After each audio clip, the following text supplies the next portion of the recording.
हम्म। अब very very important देखिएगा, बहुत ज्यादा इंपॉर्टेंट।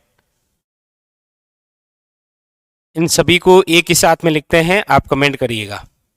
राजस्थान में प्रमुख संस्थाएं जो अभी तक हमने इंपॉर्टेंट इंपॉर्टेंट आपने जो पढ़ रखी है ना, वो कौन कौन सी है देखिए।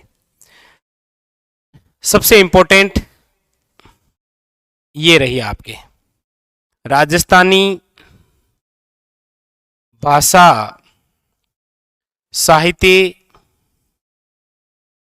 एवं संस्कृति अकादमी। राजस्थानी भाषा साहित्य और संस्कृति अकादमी, ठीक है। ये कहां पर है तो एक ही लाइन में लिखूंगा, बीकानेर में है। स्थापना 1983 में है। पत्रिका निकलती है जागती जोत और पुरस्कार दिया जाता है सूर्यमल मिश्रण। ये लीजिए, एक ही बात क्लियर। दूसरा आपके सामने वेरी वेरी इंपॉर्टेंट है, वो है आपके राजस्थान साहित्य अकादमी। राजस्थान साहित्य अकादमी और राजस्थान जो साहित्य अकादमी है, वेरी वेरी इंपॉर्टेंट, 1958 उदयपुर। मासिक पत्रिका है मधुमती। कौन सी है? मधुमती।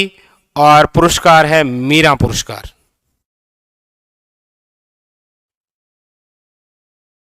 इनकी चार चार बातें, इनकी कितनी बातें हो गई याद रखिएगा, चार चार बातें। क्लियर? नेक्स्ट अगला है आपके Rajasthan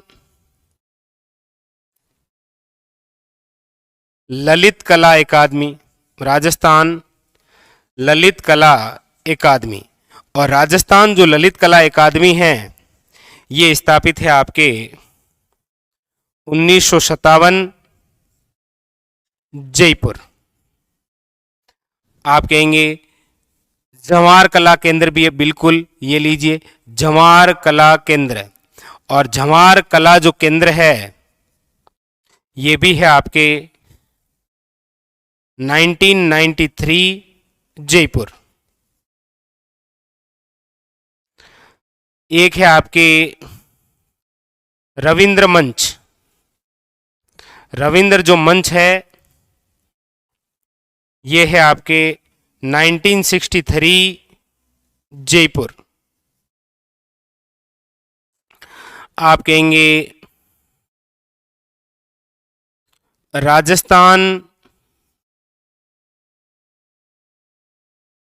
school of arts. Rajasthan school of arts, ये जो है, ये है आपके 1857 जयपुर।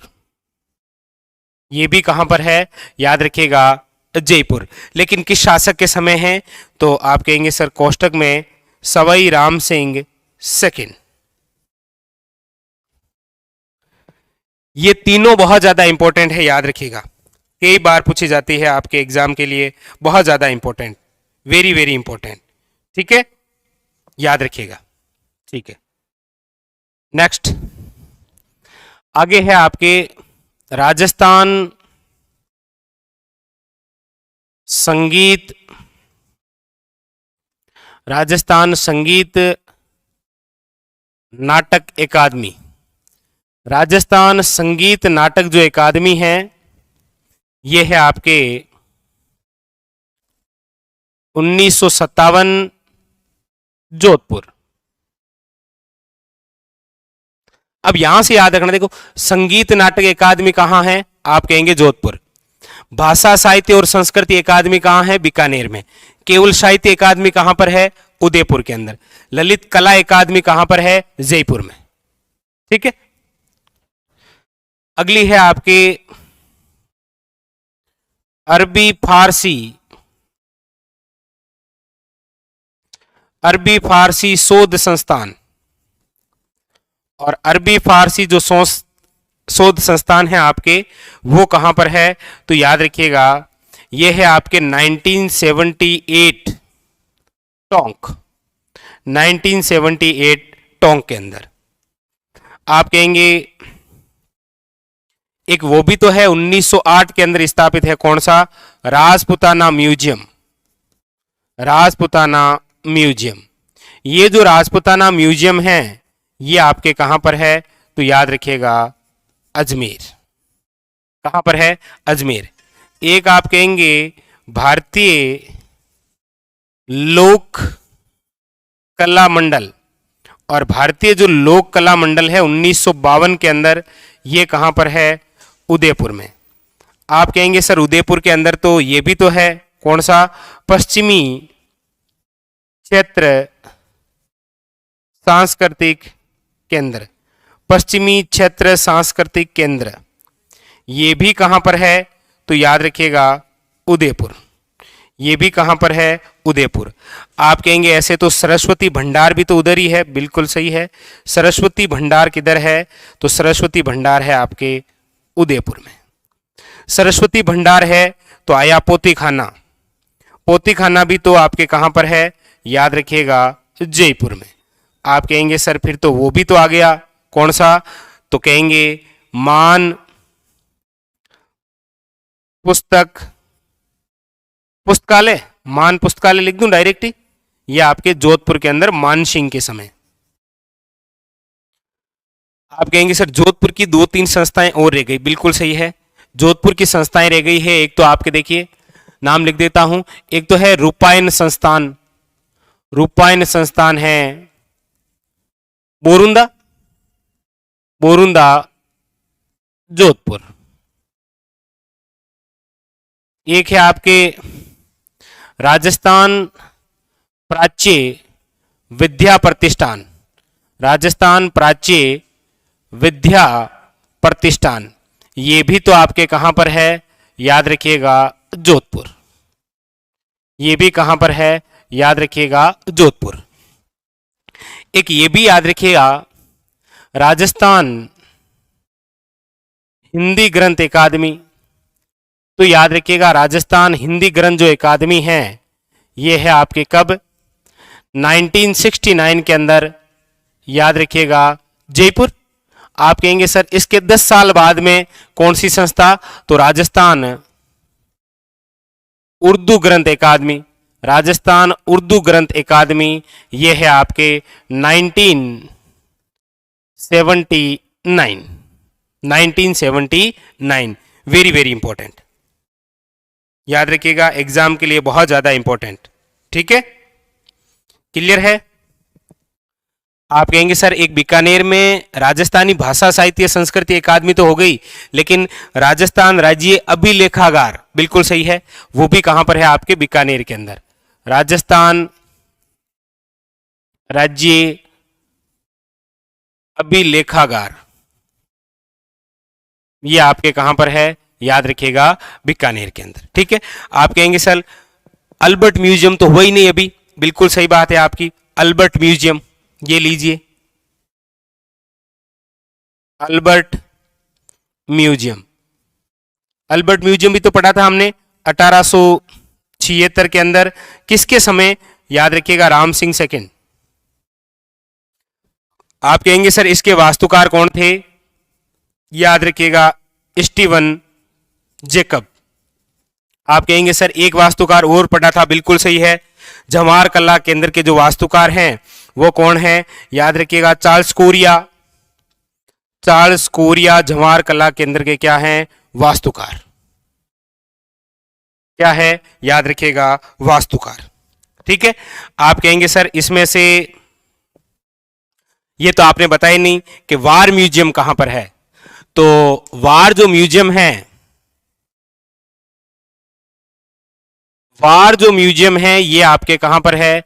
याद रखिएगा जैसलमेर। आप कहेंगे सर वार म्यूजियम जैसलमेर में है, लेकिन वॉक थ्रू वार म्यूजियम कहां पर है? वॉक थ्रू वार म्यूजियम, तो याद रखिएगा वॉक थ्रू वार म्यूजियम जो है ये आपके कहां पर है? तो याद रखिएगा जयपुर में, डब्लू आकार का। ये आपके कहां पर है, याद रखिएगा वॉक थ्रू वार म्यूजियम जयपुर के अंदर है। वार म्यूजियम आपके कहां पर है, जैसलमेर में। ये सारे के सारे आपके क्या है, राजस्थान के अंदर महत्वपूर्ण संस्थाएं जहां से अभी तक जो हमने देखा कि यहां से क्वेश्चन आने की संभावना है वो सर्वाधिक रहती है। ठीक है, सर्वाधिक जो संभावना है वो आपके इधर से रहती है। क्लियर, देख लीजिएगा एक एक बिंदु वापस। सबसे पहला है राजस्थानी भाषा साहित्य और संस्कृति अकादमी, याद रखिएगा बीकानेर, 1983 जागती ज्योत सूर्यमल मिशन पुरस्कार मिलता है। यहीं बीकानेर में राजस्थान राज्य अभिलेखागार स्थापित है 1955 में। राजस्थान साहित्य अकादमी जो है 1958 के अंदर उदयपुर में मधुमती पत्रिका निकलती है और मीरा पुरस्कार है। राजस्थान ललित कला अकादमी 1957 जयपुर है, याद रखिएगा। जवाहर कला केंद्र 1993 जयपुर के अंदर वास्तुकार है चार्ल्स कोरिया।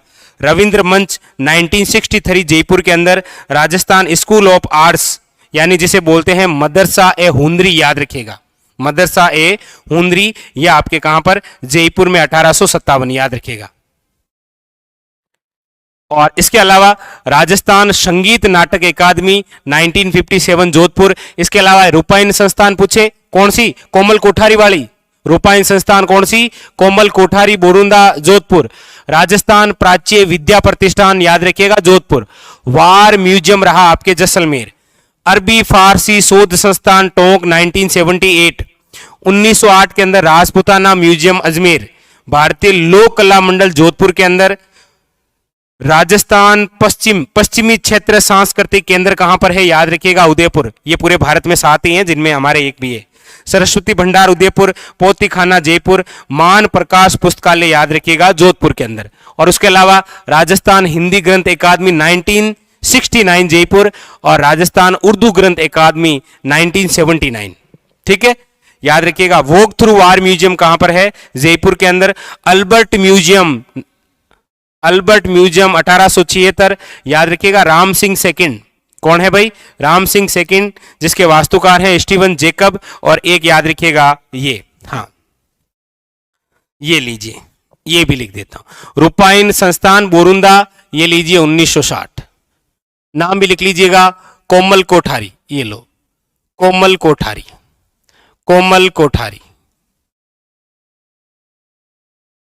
क्लियर, तो ये है आपके राजस्थान की प्रमुख वेरी वेरी इंपॉर्टेंट संस्थाएं जो आपके एग्जाम में आ सकता है कोई भी फैक्ट।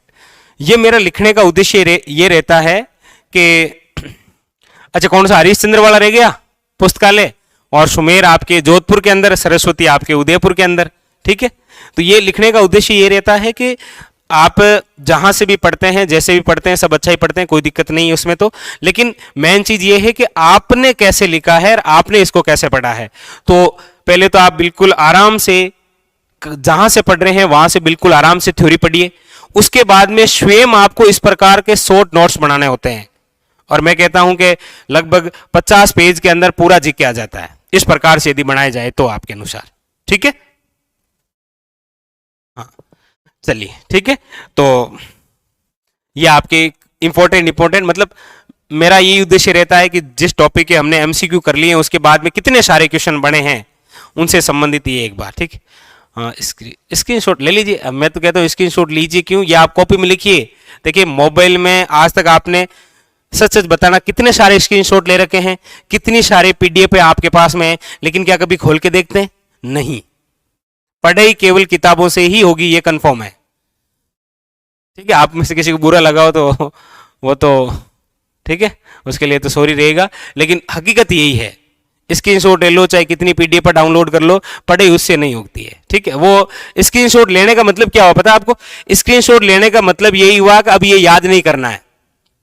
आप किसी के मोबाइल नंबर सेव करते हैं मोबाइल में, इसका मतलब क्या है कि वो नंबर आपको कभी याद नहीं रहेंगे, मोबाइल में ही नाम लिखेंगे तभी याद रहेगा। ठीक है, वरना कभी ऐसा भी टाइमिंग था जब शुरू में मोबाइल आए थे तो कम से कम 4, 5, 10, 15 नंबर तो डायरेक्ट याद ही रहा करते थे। ठीक, तो चलिए आज काफी हो गया नहीं? चलिए फिर मिलते हैं अगले सेशन में, अगली चर्चा करेंगे हम और इम्पोर्टेंट। फिलहाल आज के लिए इतना ही, धन्यवाद। मस्त रहिए और अपनी तैयारी में व्यस्त रहिए। धन्यवाद।